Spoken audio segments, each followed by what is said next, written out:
매달 수십만 원의 돈이 빠져나가는 A씨의 계좌.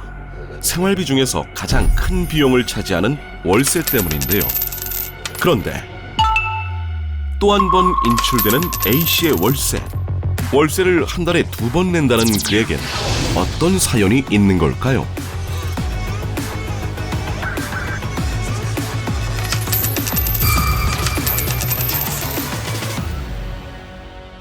사회초년생인 A씨. 취업 후 회사 가까이에 위치한 오피스텔을 계약했습니다. 급하게 구한 매물이었지만 주변 시세보다 비교적 저렴한 가격에 만족스러웠던 것도 잠시. 한 달 후 깜짝 놀랄 일이 생기고 맙니다.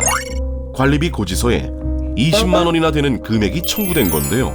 A씨가 집을 구하기 전 부동산 어플로 확인했던 해당 오피스텔 평균 관리비는 약 8만 원 남짓. 하지만 실제로 청구된 건 그 2배가 넘는 금액이었습니다. 더욱 심각한 것은 고지서에서 사용 항목이 명확하게 확인되는 것이 난방비와 수도 요금이 전부였단 겁니다. 무슨 이유로 이렇게나 많은 관리비가 청구된 것인지 정확한 관리 내용은 알 수가 없었는데요. 관리소에 문의를 해봤지만 세부 항목은 알려줄 수 없다는 답변뿐이었습니다. 결국 매달 수십만 원의 주거비를 추가로 지불하게 된 A씨.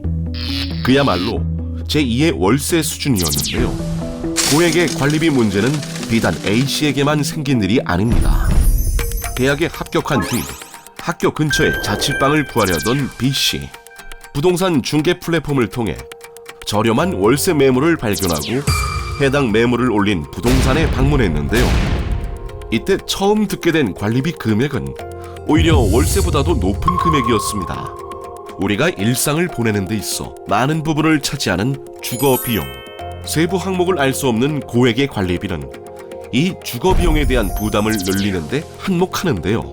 현행법상 총 급여액이 7천만 원 이하인 경우나 종합소득이 6천만 원 이하인 경우 월세의 15%에 해당하는 금액을 소득공제로 돌려받을 수 있어 청년들의 부담을 조금이나마 덜어주고 있습니다.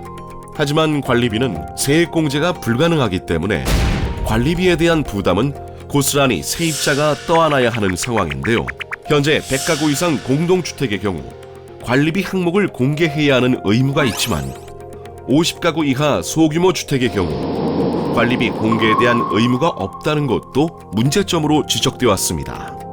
특히 소규모 주택 세입자 대부분이 대학생이나 사회초년생 등 20, 30대 청년들이다 보니 관리비로 인한 문제가 발생하더라도 대응하는 일이 쉽지 않았던 건데요. 이런 문제를 해결하기 위해 국토교통부에서는 소규모 주택 관리비 투명화 방안을 마련했습니다. 청년들이 많이 사용하는 부동산 중개 플랫폼에도 관리비 항목을 세분화해 표기하도록 업계와 협의 후 시행하고 월 10만 원 이상 부과되는 정액 관리비 항목을 세분화해 표시하도록 하는 중개 대상물 표시 광고 명시사항 세부 기준을 9월부터 시행할 예정입니다. 또한 공인중개사가 세입자에게 계약 전 관리비에 대해 명확하게 안내하도록 의무화할 예정인데요.